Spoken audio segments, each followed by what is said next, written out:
Começa agora Sotaques do Mundo, o único podcast produzido e apresentado por refugiados, que traz um olhar diferente sobre migração e refúgio, com histórias e experiências contadas por quem viveu na própria pele os desafios e acertos na chegada a um novo país. Olá, sejam muito bem-vindos para mais um episódio de Sotaques do Mundo, com Marifer Vargas e quem lhe fala, Carlos Escalona. Nesse episódio de hoje, a gente vai falar sobre as casas de acolhida e as pessoas que acolhem. Que, pessoalmente, acho que quando a gente chega aqui no Brasil, qualquer país do mundo, ser bem acolhido é fundamental. Porque muitas vezes, pessoas que vêm de fora, que já seja por migração, por refúgio, muitas vezes as pessoas chegam primeira vez conhecendo o país, primeira vez conhecendo a cultura, também sem saber uma língua, e você chega desorientado. Então, eu acho que o primordial no refúgio, na migração, é esse primeiro passo, que é a acolhida, que acho que muitas vezes as pessoas nunca falam disso, porque muitas vezes a gente chega muito ansiosa, e a primeira coisa que você quer é já trabalhar, trazer a sua família, se estabilizar, levar a vida que você já levava no seu país. Só que o acolhimento é muito importante porque situa a pessoa. Acho que essa conexão de terra é nas casas de acolhida e as pessoas que acolhem. Porque eles são as pessoas encarregadas de orientar a pessoa, de calmar um pouco a pessoa, que é muito difícil. Esse entendimento de cultura nova, você começa a aprender uma nova cultura, e aí você também sei como desenvolver dentro da cidade. Nesse caso aqui em São Paulo, quando eu lembro que eu cheguei aqui, eu estava sozinho, não conhecia muito, ainda que eu já sabia a língua, mas ainda assim estava muito desorientado, e a casa do migrante, para mim, a gente pode falar que até hoje é nossa casa, porque como muitas pessoas de outros países, para nós, particularmente na Venezuela, o acolhida ou um abrigo é uma coisa muito mal vista. A gente tem esse preconceito porque acha que é uma coisa ruim. Então, quando eu cheguei aqui, que não tinha as condições econômicas para alugar um quarto ou um cantinho, e essa era a opção que eu tinha. E eu confesso que fico com aquele preconceito, pensando que era um abrigo como são lá no meu país. E minha surpresa foi que quando eu cheguei, e os primeiros funcionários que me deram bem-vinda, que me acolheram, foi caindo essa ficha, foi caindo isso aí. E é uma casa muito linda, uma casa antiga, mas uma casa que eu senti muita tranquilidade, muita paz. E cada funcionário, cada pessoa que falava comigo era uma coisa que eu nunca esperei. Então é por isso que hoje emociona muito, mas hoje temos umas personagens maravilhosas que são nossos pais, né, Mari? Hoje a gente tem duas pessoas que são e foram nossas âncoras neste país. São e serão sempre parte de nossos carinhos, parte de nossos afetos, parte... A gente é quem é aqui no Brasil por eles.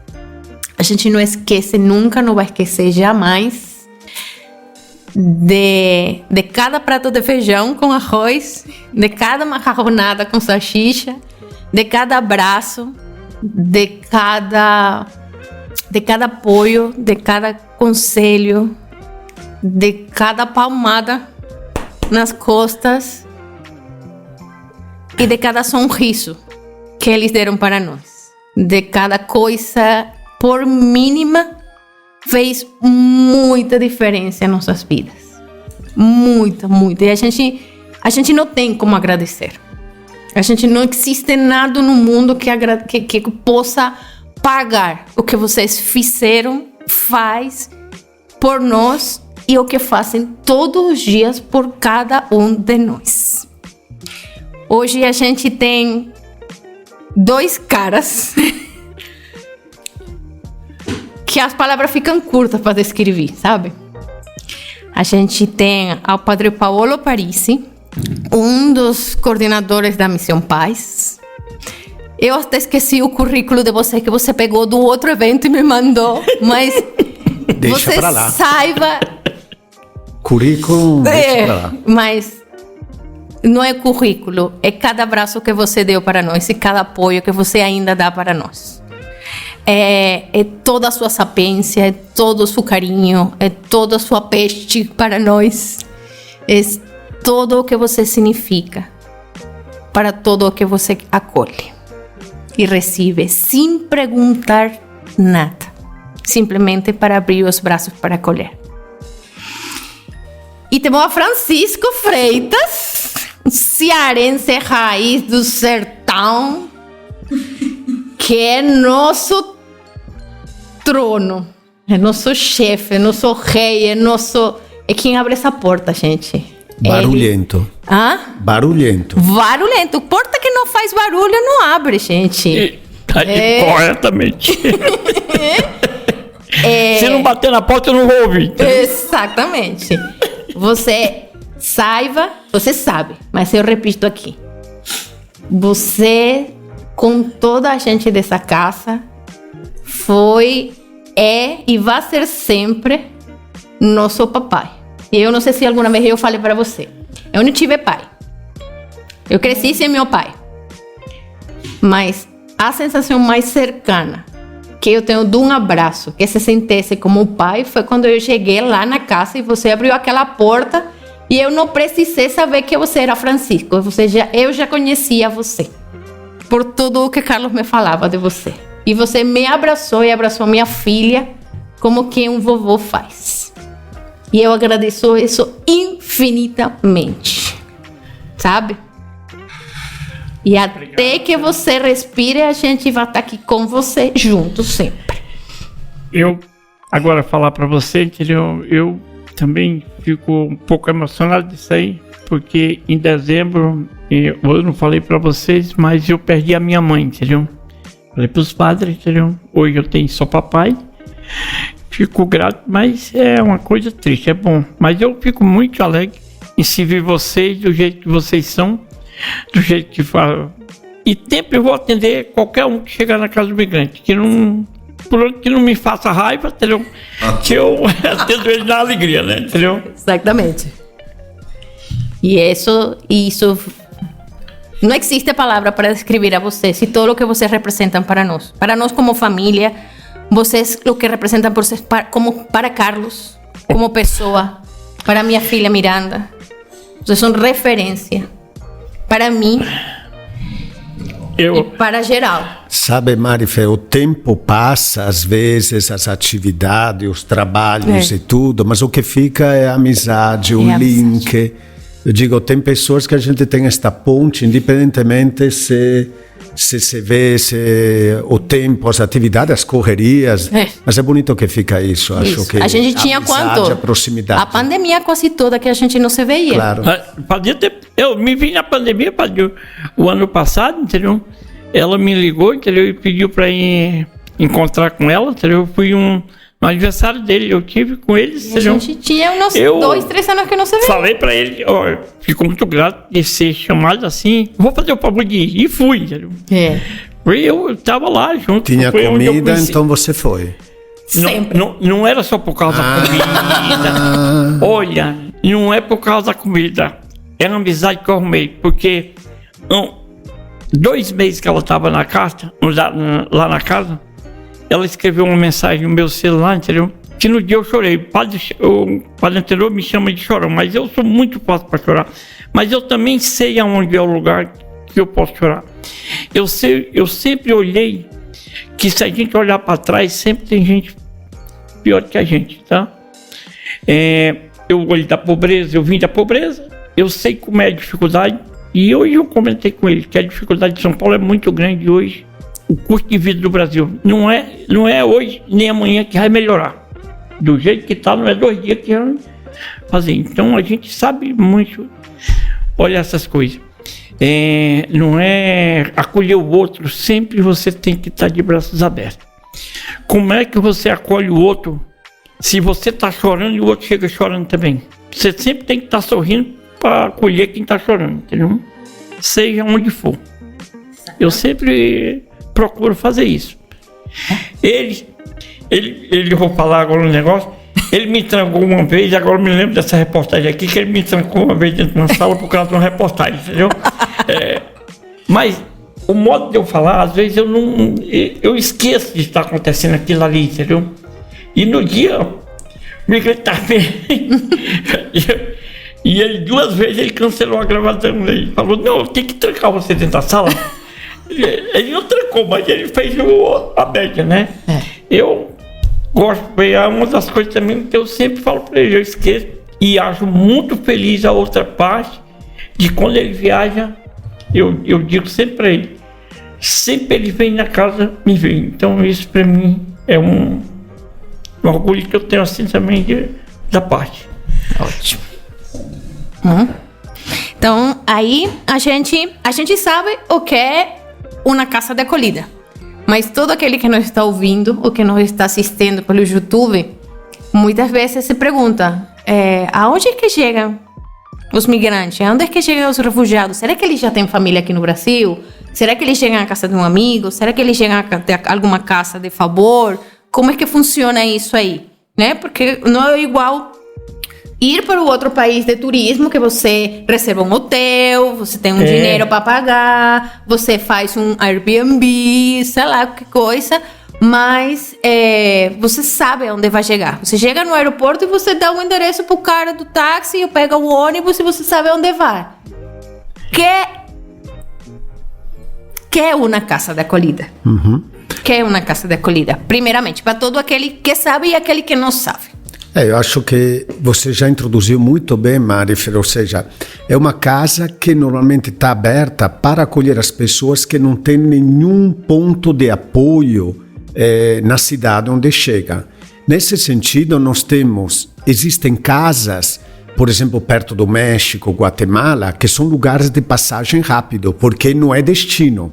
A pessoa quer alcançar Estados Unidos, de Guatemala quer entrar para o México para continuar a viagem. É trânsito. Sim, de trânsito. E tem casas que são lugar de destino, como em São Paulo. Okay. Apesar que às vezes é destino e se torna de novo saída. Então, tem casas que são esse lugar de destino, onde a pessoa chega, permanece um tempo, é acolhida, tem alimentação, lugar para dormir, para lavar suas roupas, e tudo para recomeçar a vida, realmente. E são casas que têm espaços compartilhados. Quarto, refeitório, então, claro, tem horários. Tem horário para o café, para almoço, para janta. Às vezes tem uma refeição, a gente brincou, arroz e feijão. Mas tem nem todas as culturas estão acostumadas. Eu também, como italiano, quando cheguei foi um trauma comer arroz e feijão. Então, ou alguém que vai para a Itália comer macarrão hoje, amanhã, depois da manhã, não aguenta mais. Então, tem estes... É um lugar de acolhida, realmente, onde a pessoa recomeça. Claro, então não é um lugar de permanência para sempre. Então, eu lembro, várias pessoas falam, não, eu consegui alugar, agora vou deixar a vaga para outra pessoa. Então, é esse lugar, eu diria, e que nós gostamos de chamar de casa.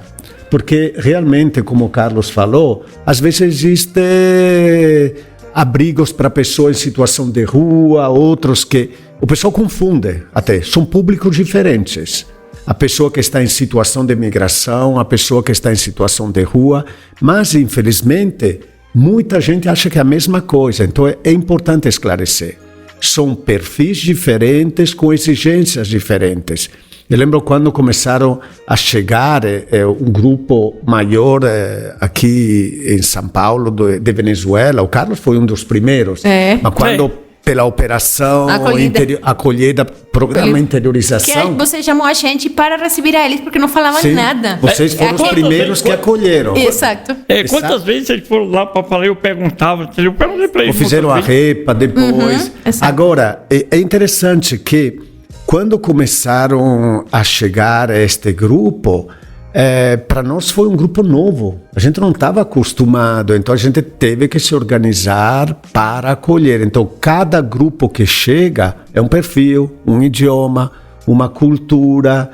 E lembro que eu falei, voltando ao assunto da questão pessoa em situação de rua, eu critiquei a postura, às vezes, do município de São Paulo, na parte de abrigamento, porque para eles era a mesma coisa. Então vamos colocar estes que estão chegando em São Mateus junto com as pessoas em situação de rua. Falei, não. Eu lembro que várias vezes com outras pessoas criticamos, falamos, não, temos que ter estruturas específicas porque as necessidades são diferentes.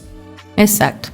E esta Casa da Acolhida, que é a Casa do Migrante, ela está dentro de uma super infraestrutura que é a Missão Paz, certo?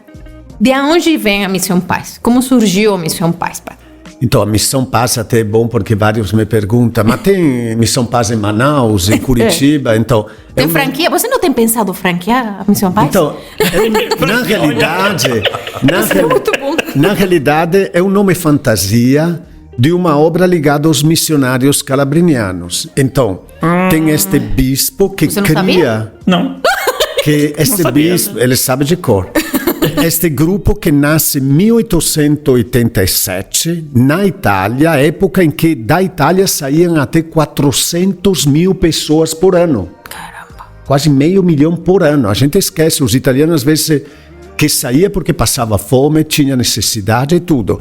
Então, este bispo cria este grupo e atualmente está presente em 34 para 35, porque agora abrimos na Espanha um novo lugar.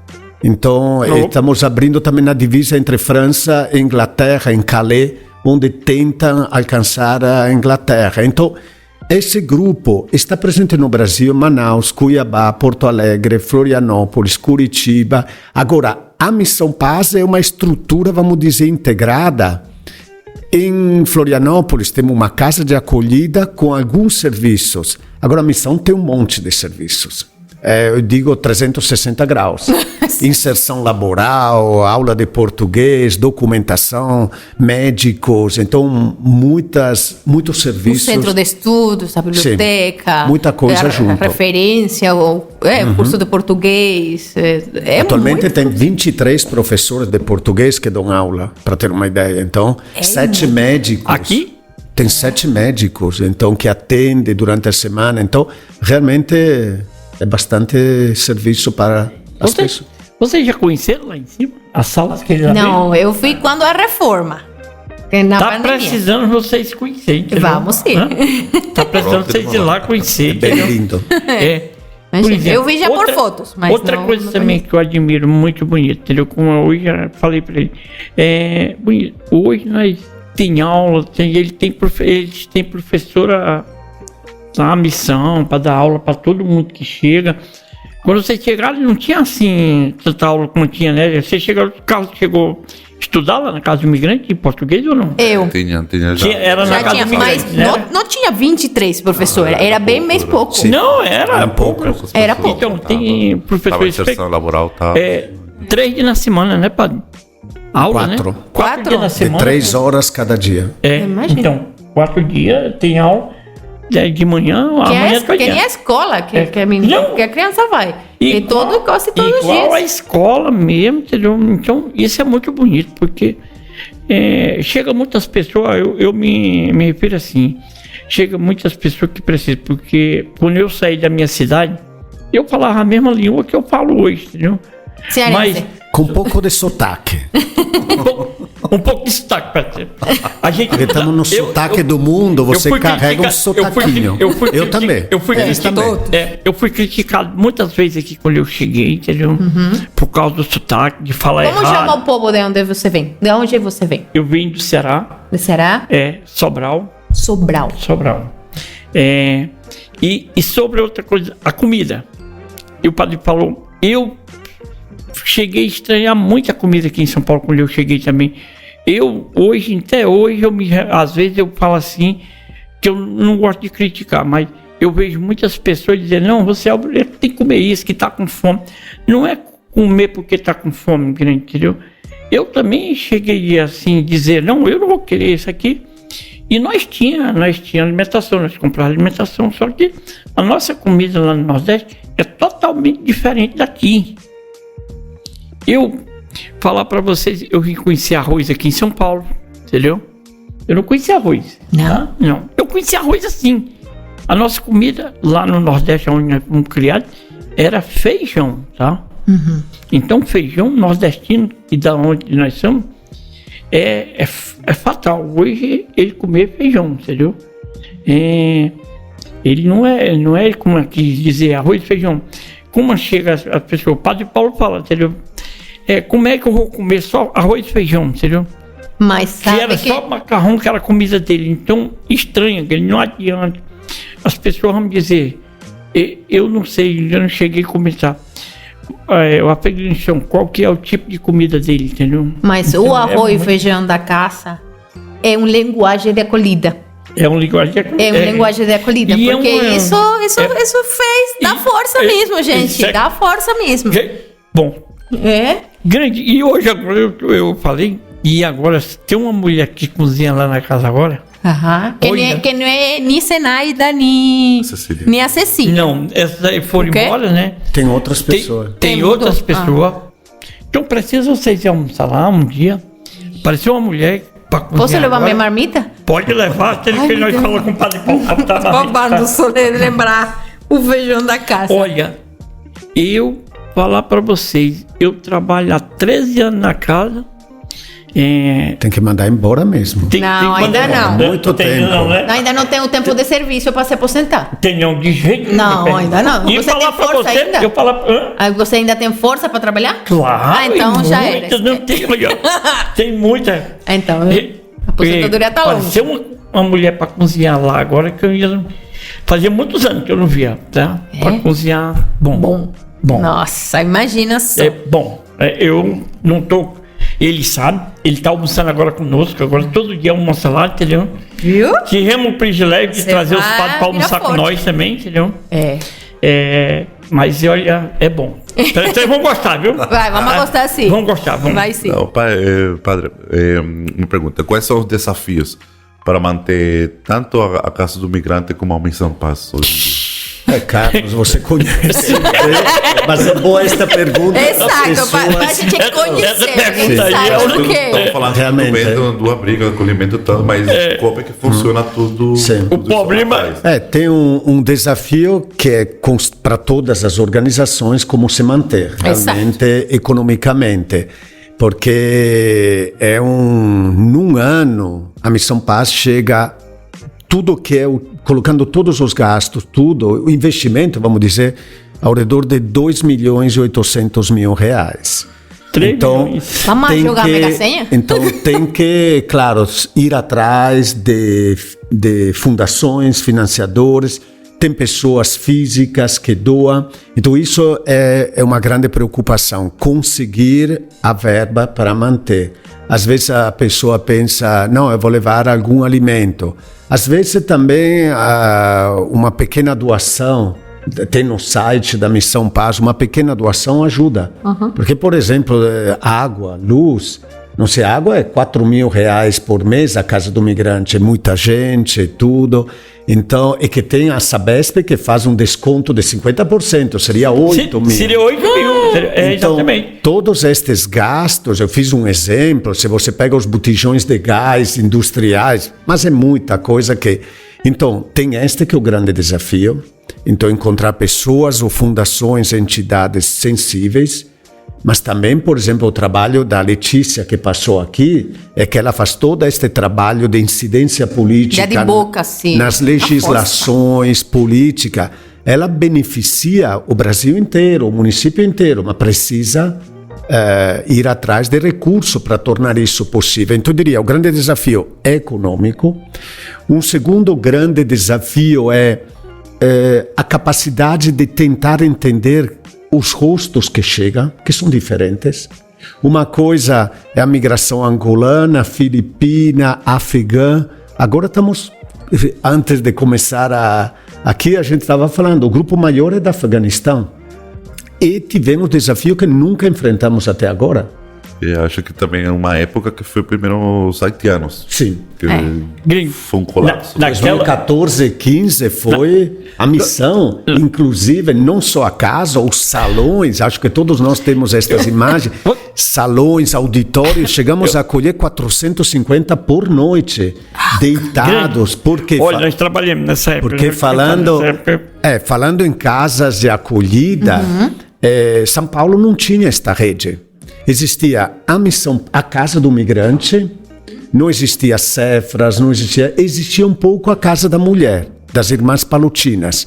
O município não tinha nada, então o que fizemos? Nós acolhemos, 2014, 15, começamos a conversar com o município, com o governo federal. Nós estamos aqui, apurados, fazendo algo que é responsabilidade de vocês, então ficamos no pé. Secretário de Direitos Humanos, indo lá, batendo na porta, e daquele momento a cidade começou. Surge Cefra, surge Terra Nova, que agora está mudando, surge Casa da Mulher, Missão Scalabrini, começa a ampliar uma série de serviços, realmente, a partir daquele fluxo. Não tinha essa casa, não tinha essas casas, entendeu? Então eu lembro que quantas vezes eu saí, e o padre brigou muito com a prefeitura para trazer comida, quantas pessoas a gente tirava. E naquela época, nós estávamos num patamar bem mais alto, né? Chegava, final de semana lá, chegava um ônibus para ir buscar 150, 200 pessoas para ir trabalhar, entendeu? Hoje, quando contrata uma pessoa, é a maior alegria do mundo, entendeu? Naquela época... hoje quando passa alguns haitianos, você lembra? Eu falei, lembra, era centenas por dia. Exato. Então eu tô morando em Santo, trouxe minha esposa, as crianças, olha, tô feliz. É bonito ver. O padre fez 2 vezes, agora há pouco tempo, negócio de trazer um pessoal lá de Brasília para fazer o passaporte. Grande, pensa numa mão com a embaixada de Haiti. Grande, pensa numa mão de obra difícil. Uma semana, 1.500. 1.500 pessoas. Pensa numa situação difícil. Pensa, é assim. E olha que eu tô do outro lado, entendeu? Mas eu percebo o jeito. Você tem que dar, às vezes, a cara a tapa. O cara, às vezes, quer invadir. Ai, caramba. Tá tudo bem. Palavra certa. Ele não é italiano, tá? Mas... Desculpa, né? Mas italiano faz isso? Italiano mexe os braços, as mãos. Eu vi muito isso, então eu sempre me foquei que sempre nós vamos ter rosto diferente. Um dia nós temos venezuelano, entendeu? Outro dia, agora, o que nós temos agora, entendeu? Outras línguas totalmente diferentes, e não dá pra gente nem... O cara chega e a gente não sabe o que ele tá falando, entendeu? Eu acho que também a parte das migrações, que são cíclicas, vão mudando todo ano, Sim. É uma migração diferente. Começou primeiro com haitianos, depois chegaram... Tivemos sírios em 2015, um número... angolanos. Congoleses e angolanos, verdade. Depois chegou aquela olhada dos venezuelanos. Sim. Depois tivemos agora esse do Afeganistão, que todas as casas de São Paulo estão com este grande... Agora todo mundo fala sobre ucranianos. Ucraniano interessante que neste momento temos ao redor de 1.000 no Brasil. E eles foram a maioria acolhidos pela comunidade de origem ucraniana do Paraná. Então tivemos só uma família que se hospedou lá na casa, com 3 crianças que agora foram para o Rio. Mas ucranianos realmente, pela distância, pela esperança que a guerra termine, tem quase 5 milhões na Europa, fora espalhados, e 8 milhões deslocados. Eu imagino também eles se adaptar a essa cultura que é muito difícil. Não, mas diferente. É mais ou menos a a língua é quase parecida, entendeu? Olha, fiquei 2 semanas com... Era o casal e mais 3 filhos, né? 3 crianças. Era grande, a menina de 13 anos, a menina passou 2 semanas. Então, eu mostrei pra ele. Ela escreveu uma carta pra mim, entendeu? Quando ela foi embora, assim, do acolhimento que eu acolhi ela, como é que ela pediu papel, eu dei pra ela. Então, olha, foi um negócio interessante, entendeu? É bonito. Por isso que eu falo pra vocês, eu gosto, eu tenho os meus erros, entendeu? Eu não escondo pra ninguém, todo mundo tem erro. Mas eu procuro as pessoas, cativar as pessoas, que elas alegrem, porque eu sei que a situação é difícil pra gente. Não precisa de estudo para colher, precisa de humanidade e de coração para colher. E isso você tem bastante. Eu aprendi exatamente como você está falando. Agora eu chego. Uma vez trabalhou um menino comigo e tinha um assistente social lá que estava estagiando, entendeu? E era meia. Não, eu não sei se ela não sabia direito, entendeu? Realmente cada um tem seu jeito. O menino falou para ela, Francisco, que não sabe nem assinar o nome, sabe melhor que você. Eu falei, menino, para com isso, não pode ser assim, entendeu? Porque eu não quero ser melhor que você, gringo. Eu sou igual, tá? Eu prefiro deixar meu prato de comida aqui e dar para aquele outro que chega com fome ali, porque eu sei que quando eu chegar em casa eu tenho, entendeu? E aquele não tem, entendeu? Eu sempre trabalhei em cima disso, Batinha. Eu olho as coisas assim, que às vezes, não, porque o cara chegou 5 minutos atrasado, não pode dar comida. Eu aprendo que isso não, porque todo mundo atrasa. Certamente. Comida a gente tem que... A mamãe, que hoje está no céu, entendeu? Ela falou uma palavra, sempre ensinou nós somos uma família de 9 irmãos, entendeu? Se nós cozinhar 2 ovos, nós temos que partir para nós tudinho, entendeu? Então eu aprendi que você tem que repartir o pão conforme o tamanho que ele seja, entendeu? Exatamente. E aí nesse compartilhar, nesse dividir, como é que toda casa, até a casa própria de cada um de nós, tem normas, né? Tem regras, tem como se comportar lá dentro, né? Como é que vocês dividem e conseguem que, indistintamente da cultura, todo mundo siga as regras da casa? Isso sabemos que não é fácil, não. Porque morar numa casa de acolhida, que são pessoas de lugares diferentes, costumes diferentes, então tem que ter um mínimo de regras para poder viver, senão você sabe muito bem, senão não dá para casa ir para frente.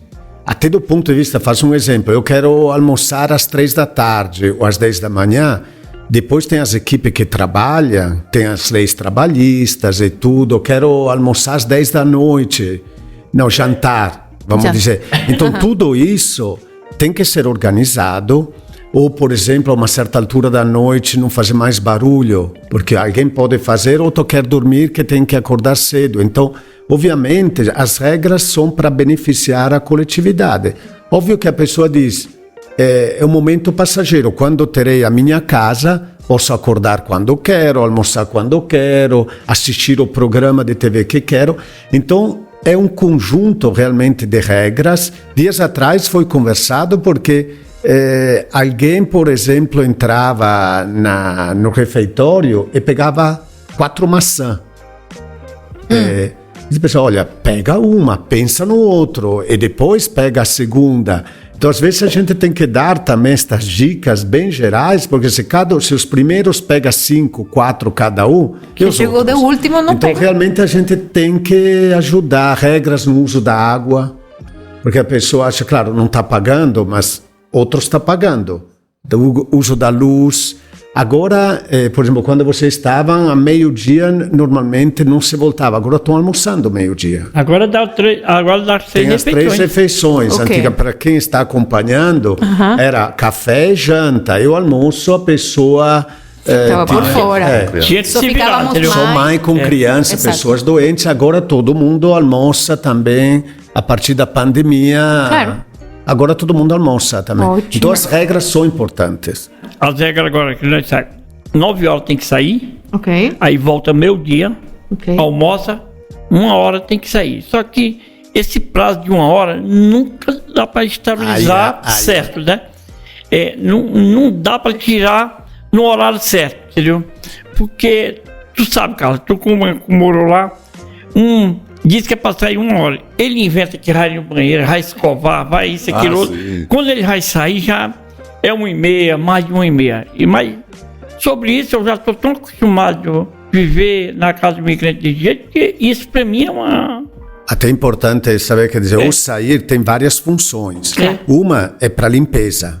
Exato. Isso, então, os quartos e outros lugares. E outro é para estimular a pessoa a procurar trabalho, procurar um curso. Deve de ter um mínimo de autonomia, de criação de autonomia, para não né? criar aquela dependência. Quando eu cheguei para trabalhar a primeira vez, entendeu?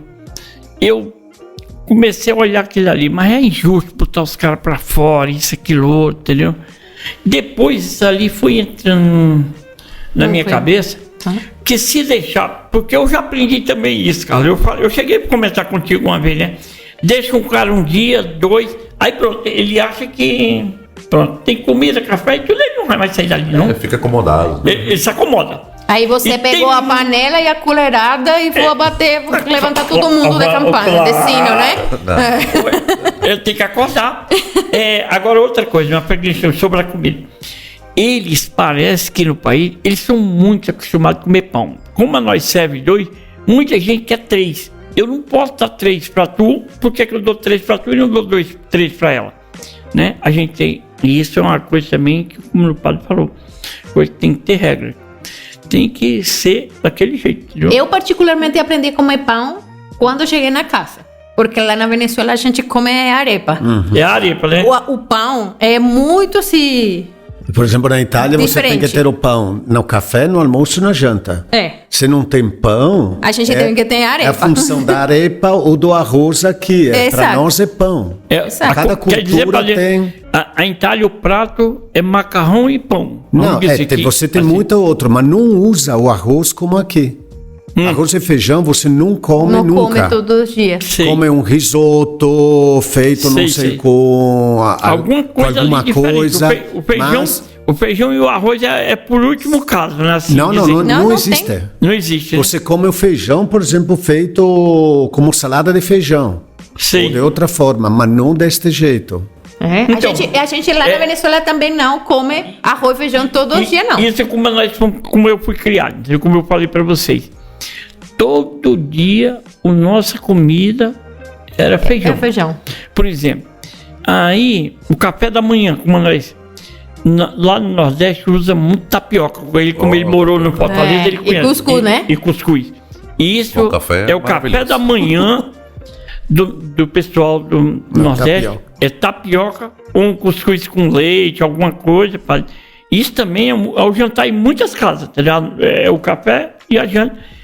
O cuscuz, o tapioca com café, tá? Mas meio-dia, o teu almoço... Já fizeram tapioca lá na casa?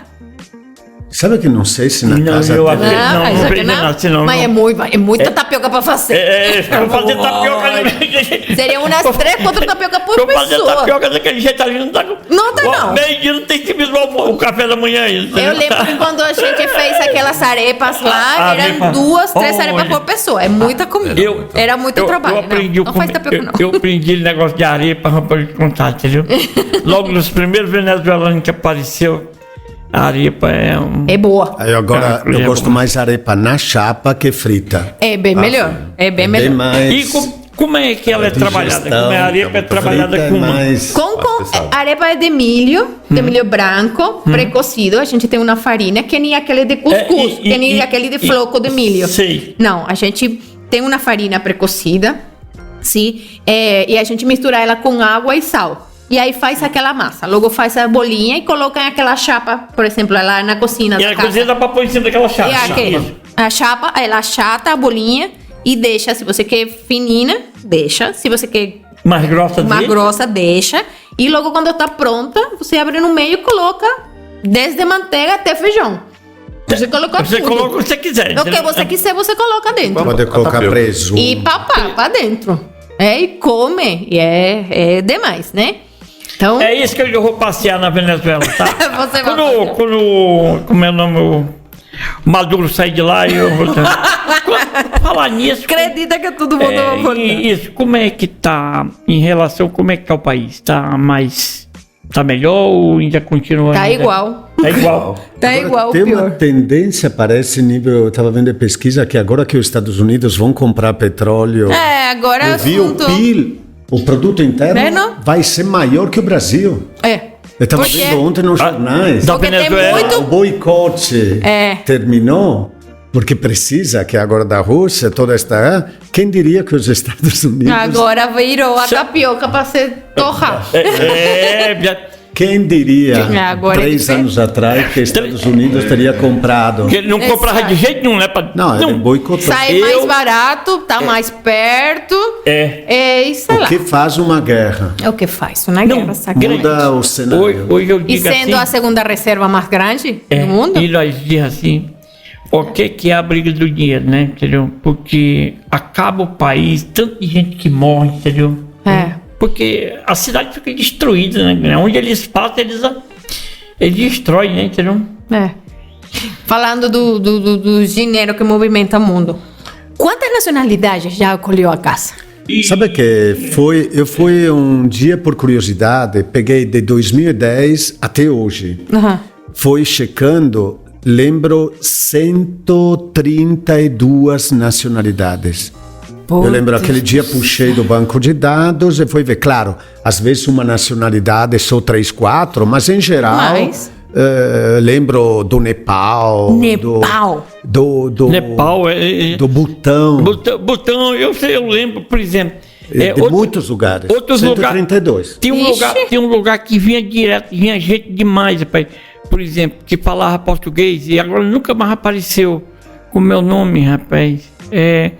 Numa ilhazinha bem pequenininha, rapaz, entendeu? Fala português. Fala português, igual nós, Sei lá. Muitos não, Burkina Faso não, tem um nomezinho, eu passava de primeiro de gente demais. Mali. Não, Mali não. Não, Mali não é ele fala francês. Mali não é Mali, não. Quantas línguas fala você? Umas 20. É interessante que muitas pessoas que chegam aqui que nunca falam português, o primeiro contato com o Francisco. Com o Francisco que fala cearense, imagina. Aí o master, aí quando você já entendeu o Francisco, falar com ele, você já entende todo mundo. Não, eu aprendi, por exemplo, quando eu cheguei na casa do migrante, aí eu sempre trabalhei com um cara que ele foi muito ruim pra mim, entendeu? Eu quero ele num bom lugar, entendeu? Eu não preciso citar nome, entendeu? Ele foi muito ruim pra mim. Então, mas eu sempre fui do jeito que eu atendi vocês. Eu gostei de olhar o que o cara tá fazendo pra mim fazer, entendeu? Então, hoje, eu faço qualquer coisa na casa do imigrante, talvez até de olho fechado, entendeu? Mas eu apanhei, entendeu? Todo mundo. Apanhei. Todo mundo. Primeiro, vocês sabem que existe, às vezes, aquele negócio de saber ler, imposto por muitas coisas, né? Como eu não sabia, eu falei, não, eu tenho que olhar o que fulano tá fazendo pra mim aprender a fazer igual. E você já sabe? Tá aprendendo. Tá estudando várias vezes por semana. Isso, mas um pouquinho eu já sei. Já começou a saber escrever, ler. Tem algumas coisas assim, tem umas palavras que já dá pra mim... Já leio, entendeu? Eu fiquei muito feliz quando eu escrevi pelo WhatsApp para você e você me respondeu. Meu Deus, foi um... Eu não sei ainda escrever no WhatsApp, mas tem um problema de dedos pequenos. Com certeza. Eu precisaria colocar as teclas mais ou menos assim. O menino me... Não. Aquele telefone que sai na TV, agora, que é para idoso. Outra coisa, lá na casa agora, entendeu? Tem câmera pra tudo quanto é lugar. Que nem Big Brother? Nem todo. Só nos corredores. Você tá no Big Brother, então? Nós estamos no Big Brother. Quando nós falamos, nós vamos montar lá uma casa lá pra ver quem é as pessoas que resistem, entendeu? Tá? Será que eu consigo resistir lá naquela casa? Não. Então... Mas assim, o menino tá ensinando como é o negócio do computador. Eu tenho que pregar pra ele também pra mexer. Eu não sei mexer no mouse. Ele falou que eu tenho um dedo muito pesado, entendeu? Mas eu vou aprender. A gente já viu aqui. Quase o copo você foi. Quase ficar o copo. Mas um perigo. A gente que trabalha duro tem a mão assim. Viu? É isso aí. Viu? Tá. Então, tem alguém por mim aqui. Pode não ter você, mas tem alguém. Eu tô. Eu sempre vou estar. Olha. Agora, aqui. Qual é a história mais linda que vocês já lembram da casa? Vamos deixar ou... Sei lá, não sei. Uma história linda. Não, se por exemplo, tem que ser, não para puxar saco, ver vocês dois aqui. Não, vamos dizer, ver o Carlos que chegou primeiro, sozinho. Depois você chegou e a Anjinha junto. Então vocês que se reuniram como família. Vocês verem conquistar alugar a sua casa, arrumar emprego e tudo, mudar de emprego, melhorar. Acho que isso é uma história linda.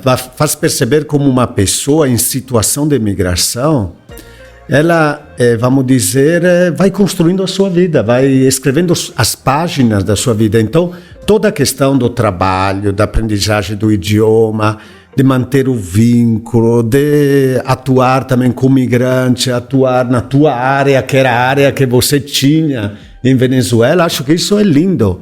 Porque não é que todo mundo tem a sorte de trabalhar na mesma área.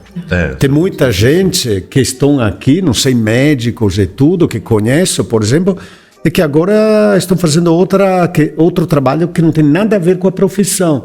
Ver que isso, no fundo, conseguiu entrar na área, acho que isso é lindo, lindo. Realmente. Isso, independentemente, isso vai frustrando a pessoa também. Porque já passei por isso também. Eu até havia esquecido de seguir trabalhando na minha área, porque falei, não, eu tenho que fazer outras coisas, não posso ficar. Eu acho que foi o erro que eu tive no começo, era isso. Eu só estava procurando só na minha área. E eu deixei fechar muitas portas e oportunidades por isso. E como você muito bem falou, a gente já conhece aqui pessoas que já têm mais de 5, 10 anos, que ainda não conseguiram retomar a profissão que eles tinham. Eu acho que cada história é diferente, cada realidade é totalmente distinta. Eu acho que a gente não pode se desanimar de é isso, não? Acho a tua história, quer dizer, no início é quase impossível começar na mesma área. Precisa ter esta paciência histórica que você falou, paciência e tudo para depois de quantos anos você... Agora no começo a gente estava falando isso, acho que mais de 3, 4 anos para retomar o que fazia. Mas também muitas vezes as pessoas não têm essa paciência. Tem que ter. A pessoa se fica ansiosa e isso foi uma das coisas que eu percebi que estava me limitando muito quando eu estava aqui sozinho, que estava muito ansioso, que queria já começar a trabalhar na minha área, já começar a poder ajudar a minha família na Venezuela. Nessa época eu estava no Equador, a Mari estava lá na Venezuela. E se eu ficava nessa situação, ia ser pior. Aí comecei, a começar a observar o que eu tinha na mão, o que eu podia fazer. E aí, pouco a pouco, a gente vai. Aí comecei a trabalhar num hotel, nada a ver com a minha profissão. E hoje eu agradeço muito essa oportunidade que eu tive lá. Aprendi muita coisa também. A gente teve um negócio também de comida e tal. E nos ajudou muito também a prosperar, a conseguir nossas coisas. E é isso, a gente, eu acho que tem que estar sempre evoluindo e ter muita paciência. Porque não adianta você ficar desesperado, porque você vai se fechando. E muitas pessoas falam assim, Brasil não presta, Brasil tal coisa, não dá oportunidade. Eu acho que não, acho que você tem que saber esse momento certo, que se tem essa oportunidade, pode ser que não é o que você quer no momento, mas aproveita essa oportunidade que dá frutos para fazer outras coisas também. Olha, tem um dos, acho o primeiro, não, era do Irã, acho que conheci, interessante, ele era médico e eu lembro. O primeiro trabalho, sabe qual foi? Costurar, oficina de costura. Trabalhando com bolivianos e tudo, costurando. Ele costurou por, acho, 2 anos, até que conseguiu validar o diploma.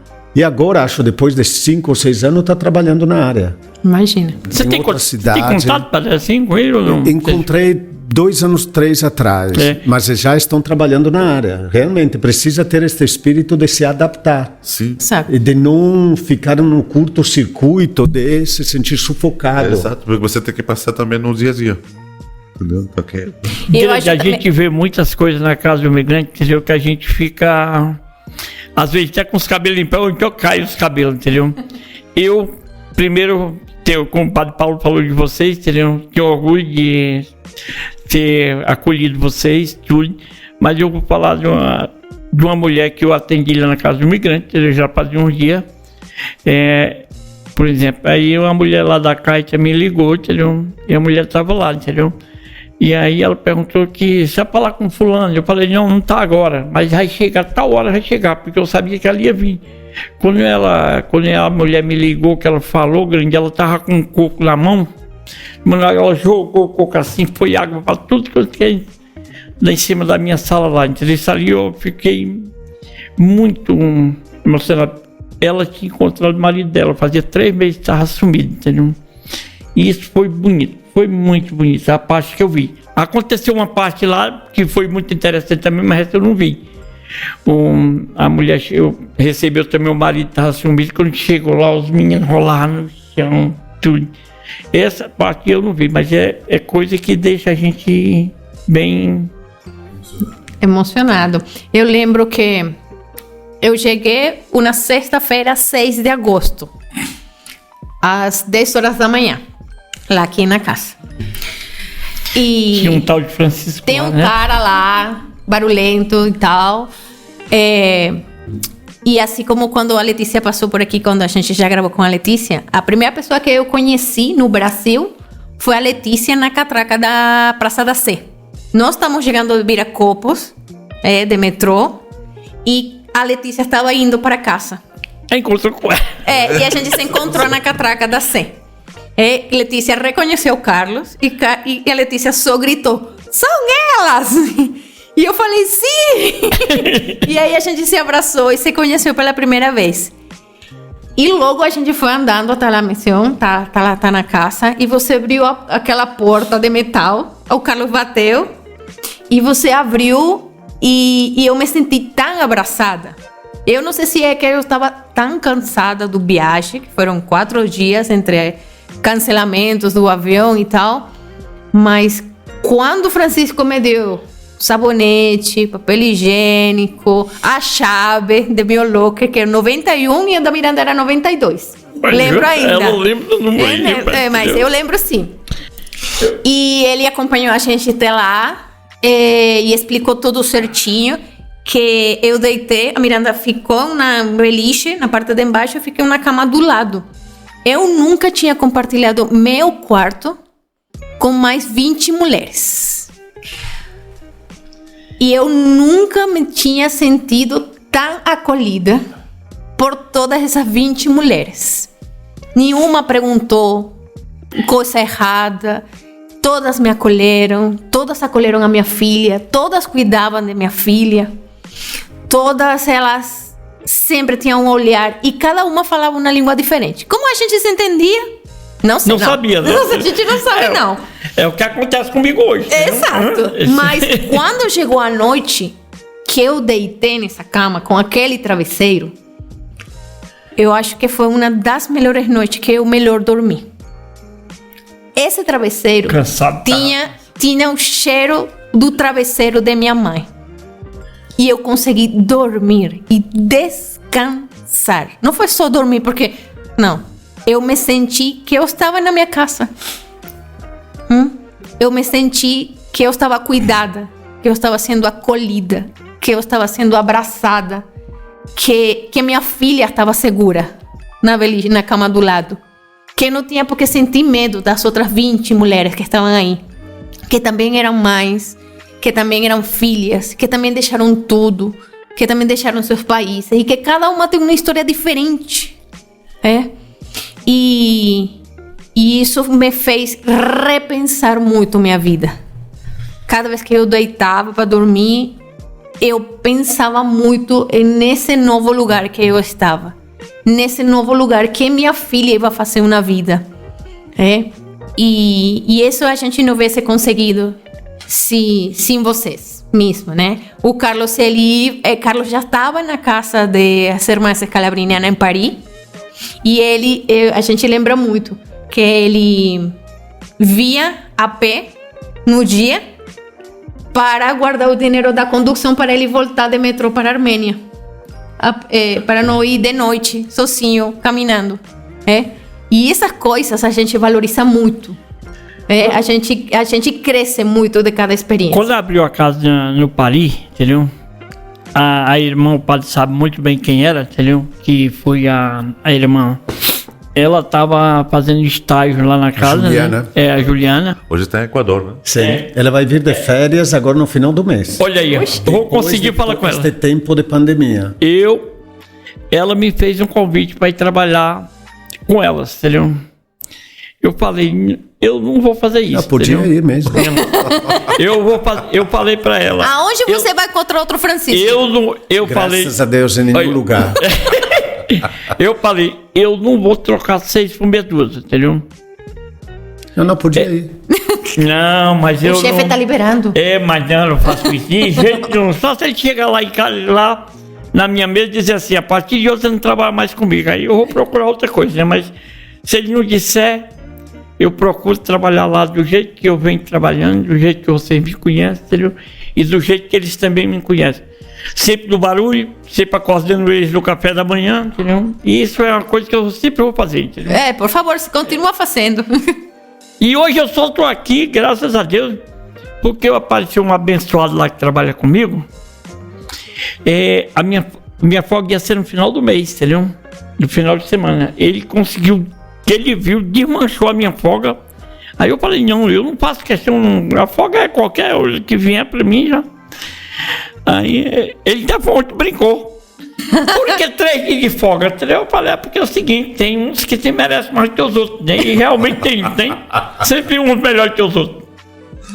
Sempre pior. Que constem que esta gravação não serve para processos trabalhistas.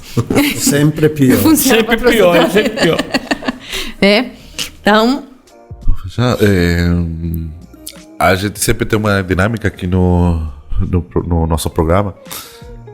Perguntar para vocês uma palavra em português que vocês gostam. Uma palavra? Para mim, esperança. Em português. Saúde. E em outra língua? Esperança. Você vai ver que ele vai puxar para outra coisa que não seja italiano. Francisco. Alguma palavra em outra língua que você já aprendeu na casa e que você gostou? Primeira palavra que eu aprendi na outra língua, graças. Eu não sabia o que era. Graças. Ai, Francisco. Conta. Uma palavra no português que você acha que não tem tradução nenhuma. Que não pode ser traduzida em outra língua. Saudade. Saudade? E você? Uma palavra. Ixi. Que você acha que... Nossa, como... Não existe em outra... Não existe no espanhol, não existe no inglês, no francês, no lingala. No Nordeste tem muito. No Nordeste tem muito? Ele falou uma... Um abraço? Eu lembro de fuleiragem. Fuleiragem? Que é fuleiragem? Fuleiragem. Fuleiragem. Já te ajudou. Já me ajudou. Por exemplo, agora ele chegou onde eu estou. Por exemplo, nós estamos brincando, entendeu? E aí, isso é uma fuleiragem, entendeu? Tá? É uma palavra que no Nordeste tem muito isso, muito. Tem muito? Oxe, eu acho que é cuscuz. Não tem tradução para cuscuz. Cuscuz também é maravilhoso. É uma coisa que tu aprendeu muito bem, não foi, Carlos? Lá no Nordeste, quando Tá. Apesar disso, tem que ir no Ceará, viu? Meu papai que comeu um cuscuz lá. Quando você pega férias? Eu pego férias só no final do ano. Então planeja para o final do ano. Se Deus quiser, tá? Tem que ver o papai. E como... Vai fazer 91 anos. Ixi... Se papai durar até mais de 90, você vai durar bastante também. Se Deus quiser, 91 anos eu vou estar lá na casa do meu cliente trabalhando ainda. Você viu, pá? Você acha? Não. Não? Você não acha ou não vê? Que tristeza. Ixi, você vai ser a carteira assinada mais tempo lá? tempo. Se você dura até essa idade lá. Se Deus quiser. Deus prometa, né? Quem é eu para dizer qual é o dia da manhã, né? Exatamente. E aí, como o podcast ele se chama Sotaques do Mundo, porque não tem lugar que não seja São Paulo onde você escute todos os sotaques mesmo. É na Cosmopolitan, como o padre falou. Tem de tudo aqui, né? Padre, de onde é seu sotaque? Meu sotaque vem da Itália, e não só da Itália, de uma região da Itália que é o Vêneto. Então, por exemplo, quando estou na Itália e falo italiano, o pessoal saca que eu venho desta região típica pelo sotaque, como existe no Brasil, na Venezuela, o sotaque. Então, aqui o pessoal percebe logo, ele é gringo, é italiano.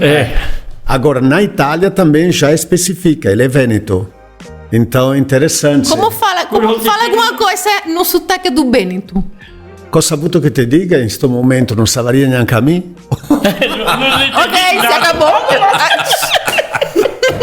Então, isso não é italiano. Isso não é italiano? Isso é o Bêneto. Isso é Vêneto. É uma língua... Como um dialeto? Dialeto é uma verdadeira língua, porque tem estrutura diferente. Por exemplo, em italiano, eu tenho, io ho. No meu dialeto, migo. Muda. É totalmente diferente, né? Então, meu sotaque carrego isso. Padre, quer dizer que qualquer cidade que você chegar da Itália, se você falar no seu dialeto, eles estão sabendo que você não é naquela cidade? Fica sabendo e não entende, muitos. Não entende o que falam. E quando você vai falar lá no Vaticano com o Papa Francisco? Ele é italiano. O Papa deve falar italiano demais. Ou ele é italiano. Eu posso fazer uma carta e você entregar para o Papa Francisco? Pronto. Dá para tentar fazer chegar. Vai chegar na mesma hora, a gente sabe como é. Eu acho que é melhor fazer uma carta para este Francisco. Esse é mais rápido, né? Esse é mais fácil de chegar, né? E seu sotaque é de onde, amor? Meu sotaque é cearense, mas eu não. A língua que eu falo sempre muda muito pouco. Essa daqui que não é. O Carlos sabe muito bem como ele morou lá, ele sabe que a língua não muda quase nada. Seu sotaque é do Sobral, né? Do Sobral. O Sobral. Do Ceará. Tem Ceará. praia lá? Ou é sertão central mesmo? Não, é sertão. Sertão mesmo? Para nós ter praia, nós temos que andar acho que quase 280 quilômetros. É longe. Nós não tem praia. A nossa cidade é fora mesmo do Nordeste, longe. Onde vai ter praia é Fortaleza, onde o Carlos morou, entendeu? Que já é a capital, mas fica bem distante de onde nós moramos. E que time é melhor? O Juventus ou a Fortaleza? Tá em crise. Agora o Fortaleza tá em banho, né? Qual que você torce? Fortaleza. O Ferroviário, né? Não, Fortaleza. Ele conhece, entendeu? E o Juventus? Juventus um ano para ser esquecido. O Juventus esse ano tá lá. De mal para pior. Mas as pressas que você faz todos os dias não chegam, né? Funciona. Não tá funcionando, não. Do jeito que tá lá, não não tá Milan funcionando. e Inter, mas não para Juventus. Bom, vamos ficar ainda rezando, então? Vamos esperar. Vamos colocar na missa, no ofertório? Não dá pra botar no ofertório, não, entendeu? Vamos esperar alguns anos. Alguns anos, porque do jeito que tá feia a coisa, tá, entendeu? Mas quando eu comecei a conhecer, agora falar de futebol, quando eu comecei a conhecer os campeonatos italianos, a Espanha, outros. Eu conheci o Milan como grande favorito da Liga dos Campeões, como o padre sabe, que ele não tinha quem ganhasse dele. Quando veio ganhar, era, por exemplo, Barcelona, Real Madrid, mas o time dele é triste na Liga dos Campeões, entendeu? Será porque eles comem essas balas que você come? Como chama essas balas malucas que você come? E o padre come uma bala que é terrível, essa Aquelas bala? balas pretas. Liquirizia. Liquirizia. Tem nome de remédio estomacal. Liquirizia, uma delícia. É ruim? É horrível. Você não comeu nunca? Ele não deu? Não, eu vou pegar um dia, agora eu vou pegar no dia que eu for lá. Não, vou pegar pra ver, entendeu? Não Experimentar, vou experimentar. Muito boa. Ele tá falando que é bom, mas cada um sabe. É muito ruim mesmo, tá? Por exemplo, outra coisa. Os afegãos tomam muito chá, muito chá. O negócio deles é chá. Agora no café de manhã tinha café, agora tem chá também. Agora outra coisa, eles são muito unidos. Eles trazem muito você pra ir. Eles me chamam direto para ir tomar café na mesa, entendeu? Isso, aquilo outro, tomar chá. Eu experimentei o chá. Mas é mesmo que você tá tomando água. Pode sabe. Não, eu gostei. É assim, mas eu gostei do chá dele. É fraco? É fraco. Eu gostei. É bom. É uma erva que trazem... É uma erva que eles trazem. Do Afeganistão. Deve ser, por exemplo, a gente brinca assim, mas deve ser gostoso. Eles não põem açúcar. Não. Esse é natural. Você nem mesmo pode beber açúcar. Então. Mas eu digo assim, é bom. Mas é bom. Pra nós se acostumar. Qual que é a coisa preferida na Itália, padre? Café? Café. Do jeito de nós no Brasil? Não, expresso só. Expresso, né? Não. Que é a coisa preferida no sertão? No sertão, café também. E quando eu conheci café na nossa região, era 3 vezes. Hoje é bom, porque está pronto. Nós pisava o café mesmo. Com pilão. Com pilão. Minha mãe também. E era com rapadura. A rapadura é boa. Rapava para fazer aquele... Para torrar o café. É interessante, viu, padre? Assim, só que o café era forte, né? Naquelas épocas o café é muito forte. Exatamente. Mas... Tá? É mesmo. Tá bom. Francisco, Padre Paolo, muito obrigado por vocês toparem estar com nós hoje aqui. A gente fica muito agradecido e sem palavras para... Eu ainda tenho uma esperança que Padre Paulo nos vai casar, sabe? Vamos ver. Vamos ver? Uma esperança para quê? Nos vai casar. Ah. E você me leva. Obrigado por verdade. Sejam muito bem-vindas. Esperamos que não seja a primeira, senão muitas vezes. Muitas aqui. E obrigado também a todo o pessoal que nos estava escutando, desde casa, do YouTube. E muito obrigado por assistirem também. Um forte abraço e até o próximo episódio de Sotaques do Mundo. Você ouviu Sotaques do Mundo, com Mari Fervargas, Carlos Escalona e seus convidados, Padre Paolo Parisi e Francisco Freitas. Fique ligado em nossas redes sociais e plataformas digitais, @Sotaques do Mundo, e não perca os próximos episódios.